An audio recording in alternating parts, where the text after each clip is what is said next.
Hi అండి, welcome back to my channel Yashasvi world. ఈరోజు పిల్లల కోసం లంచ్లోకి లెమన్ రైస్ చేశానండి. లెమన్ రైస్ ఏముంది, ఇది కూడా వీడియో చేయాలా అని మాత్రం అనుకోకండి. నేను ఏ విధంగా చేశాను అన్నదే చూపించాను ఈ వీడియోలో. ఇలా చేస్తే కనుక మనం ఎంత క్వాంటిటీలో చేసినా సరే చాలా టేస్టీగా ఉంటుందండి. నార్మల్గా అయితే ప్యాన్లోనే కలిపేస్తాం కదా, అలా కాకుండా నేను కొంచెం డిఫరెంట్గా చేసి చూపించాను. ఫస్ట్ అయితే రైస్ తీసుకోవాలి. నేనైతే పావు కేజీ రైస్ వరకు పెట్టుకున్నాను.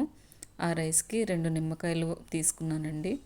ఆ 2 నిమ్మకాయలు జ్యూస్ చేసుకొని వాటిలో కొంచెం పసుపు ఉప్పు కూడా వేసి బాగా కలుపుకొని మిక్స్ చేసుకోవాలి రైస్లోకి. ఇలా మిక్స్ చేయడం వల్ల మనకి రైస్ అయితే చాలా బాగుంటుంది, మెత్తగా అవ్వదు అండ్ పులుపు కూడా బాగా పడుతుందండి. తర్వాత ప్యాన్ పెట్టుకొని కొంచెం ఆయిల్ వేసుకొని వేరుశనగుళ్ళు వేయించుకోవాలి. వేరుశనగుళ్ళు వేయించుకొని రైస్లో వేసేసుకోవాలండి. తర్వాత పోపు దినుసులు ఉంటాయి కదా, శనగపప్పు, మినపప్పు, ఆవాలు, జీలకర్ర, అలానే పచ్చిమిర్చి, ఎండుమిర్చి, కరివేపాకు ఇవన్నీ వేసి కూడా కలుపుకోవాలి. టేస్ట్ అయితే సూపర్గా ఉంటుందండి. మనకు కావాలనుకుంటే ఇంగువ కూడా వేసుకోవచ్చు. ఇంగువ వేస్తే టెంపుల్లో ఉండే టేస్ట్ వస్తుంది. పులిహోర అయితే చాలా టేస్టీగా ఉంటుంది, బాగుంటుంది.